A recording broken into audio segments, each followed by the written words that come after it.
Mendekati ulang tahun kemerdekaan ke-77, kita mereview apa yang selama ini kita sudah bangun untuk bangsa dan negara. Di awal periode Pak Karno, kemudian 32 tahun di bawah rezim Orba, dan selama 25 tahun di bawah era reformasi. Kita mereview apa yang telah dihasilkan oleh 7 pemimpin pencapaiannya secara terakumulasi dalam 77 tahun usia Indonesia. Apakah Indonesia yang kaya dengan sumber daya alam ini, yang lokasinya strategis, sudah menjadi negara adidaya, sudah menjadi negara superpower, sudah menjadi global player, sudah menjadi negara berpengaruh, atau masih menjadi negara berkembang, masih terpisah jauh jarak orang kaya dan orang miskinnya, masih belum bisa memproduksi kebutuhan utama keseharian, masih berhutang konsumtif, masih bergantung dengan negara lain untuk pemenuhan kebutuhan utama, masih tidak punya hasil karya kelas dunia, masih mengikuti teknologi buatan negara lain, jarang dikunjungi pemimpin besar dunia negaranya. Kita juga bisa mereview perolehan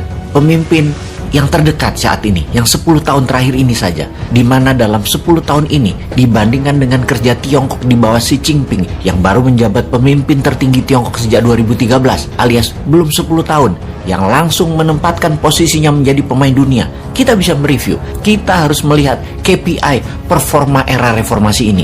Kalau berhasil, kita lanjutkan. Kalau gagal, ya kita ganti. New Mind salah satu yang mengusulkan menggantikan era reformasi menjadi era New Mind.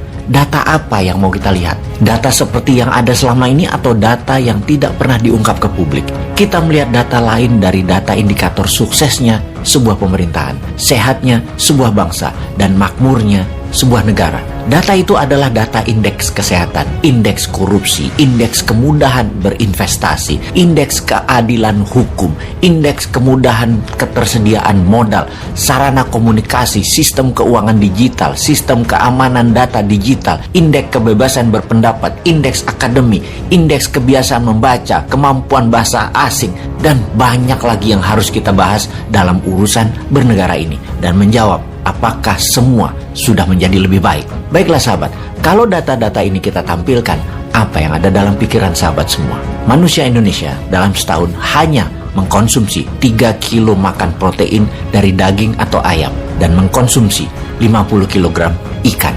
Yang sehat dalam data WHO adalah 90 kg per tahun makan ikan, 80 kilo per tahun makan daging, dan 80 kilo makan daging ayam. Amerika Serikat 120 kilo daging per tahun per orang. Kuwait 119 kilo per tahun per orang. Australia 111 kilo. Selandia Baru 106 kilo. Singapura 80 kilo. Jepang untuk konsumsi ikan 90 kilo. Indonesia 50 kilo. Saat ini per tahun 140 kilo per orang Indonesia itu makan nasi, dan ini bisa mengakibatkan menderita sakit gula itu semua penduduk. Kalau hal ini malah ditingkatkan, yaitu makan karbonya hingga angka 140 kilo. Karena angka 140 kilo makan nasi dalam per tahun adalah angka terbesar di dunia. Yang sehat hanya 80 kilo per tahunnya per orang makan karbo itu, terutama nasi. Kita ke susu. Susu, masyarakat Indonesia mengkonsumsi 16 liter per orang per tahun.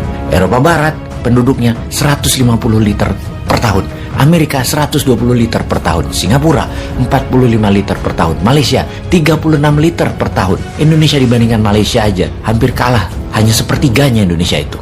Badan Kesehatan Dunia atau WHO secara umum menganjurkan konsumsi sayuran dan buah-buahan untuk hidup sehat. Jumlahnya adalah 400 gram per orang per hari, yang terdiri dari 250 gram sayur, setara 2 porsi atau 2 gelas sayur setelah dimasak atau ditiriskan, dan 150 gram buah, setara dengan 3 buah pisang Ambon ukuran sedang.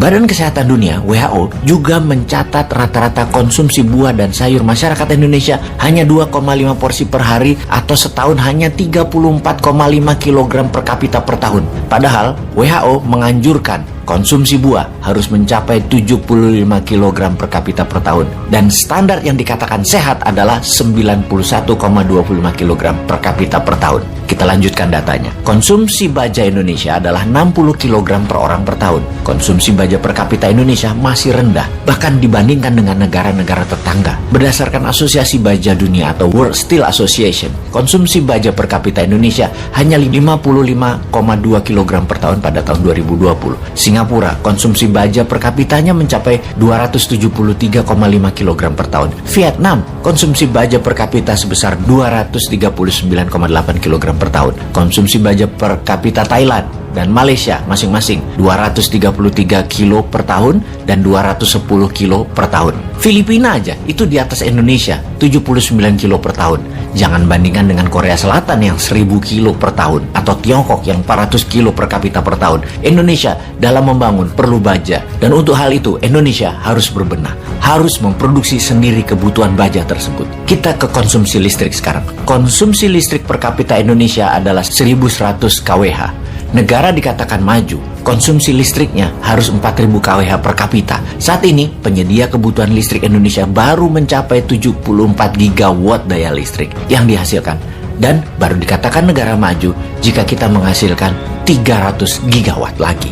Pengguna internet baru 82 juta manusia Indonesia, di mana keterjangkauan internet baru menjangkau 60% wilayah. 82 juta orang yang menggunakan internet itu baru menjangkau 30% populasi. Untuk dikatakan negara maju, jangkauan internetnya adalah harus 100% dan penggunanya di atas 80%, baru dikatakan negara maju. Malaysia itu 90% pencapaian wilayah internetnya dan 80% pengguna internet. Filipina 60% wilayah pencapaiannya, penggunanya 45%. India 60% wilayah pencapaian, penggunanya 50%. Sahabat New Mind, hikmah apa yang kita dapat dari informasi semua itu? Sudahkah Indonesia menjadi negara maju fasilitas negaranya? Sudahkah Indonesia menjadi negara sehat warganya? Sudahkah Indonesia menjadi negara bahagia bangsanya? Kalau belum, mau berubah atau masih sama dengan yang sekarang? Apapun itu sahabat, Dirgahayu Indonesia ke-77.